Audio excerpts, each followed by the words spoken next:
की शिवसेना सरकारचा पंचनामा म्हणा, पाहिजे सरकारचा पंचनामा म्हणा, आम्ही त्या सरकारमध्ये आहोत आणि हे सरकार हे बदललेलं सरकार. तुम्ही सगळ्यांनी तुमच्या आशीर्वादाने जसं नांदेडमध्ये शिवसेनेचे आमदार निवडून आले, इतरत्र मराठवाड्यामध्ये काही ठिकाणी आले, काही ठिकाणी आले नाही.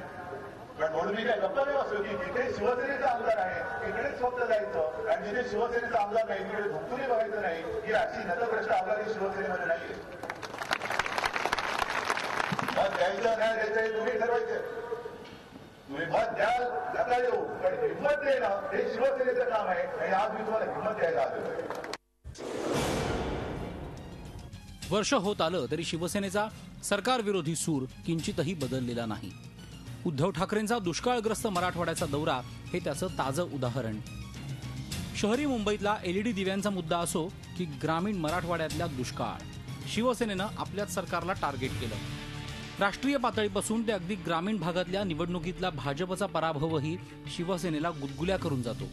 आता सरकारऐवजी स्वतःची वेगळी वर्षपूर्ती साजरी करत शिवसेनेनं भाजपला पुन्हा डिवचलंय. आता देशात आणि राज्यातही शिवसेना भाजपपेक्षा छोटी झाली आहे.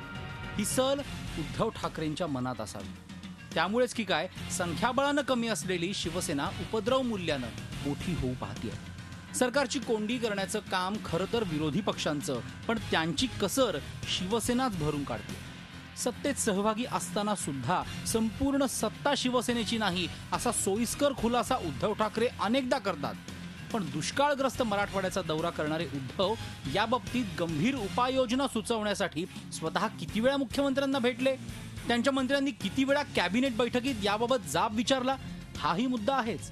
शिवसेनेच्या 5 कॅबिनेट मंत्र्यांना सन्मान नाही आणि 5 राज्यमंत्र्यांना अधिकार नाहीत असं रडगाणं वर्षभर सुरू आहे. पदोपदी सापन्न वागणूक मिळत असतानाही सत्तेतून बाहेर पडण्याची मानसिकता मात्र नाहीये. एकीकडे पक्षफुटीची भीती तर दुसरीकडे सत्तेचे फायदे अशा पेचात पक्ष नेतृत्व सापडलंय.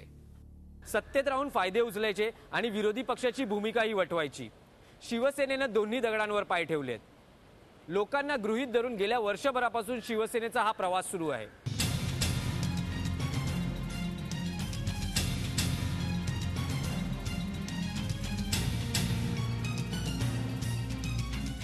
लेकिन उद्धव जी, ये पब्लिक है, सब जानती है.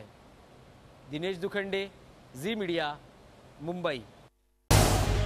झी 24 तास रहा एक पाऊल पुढे.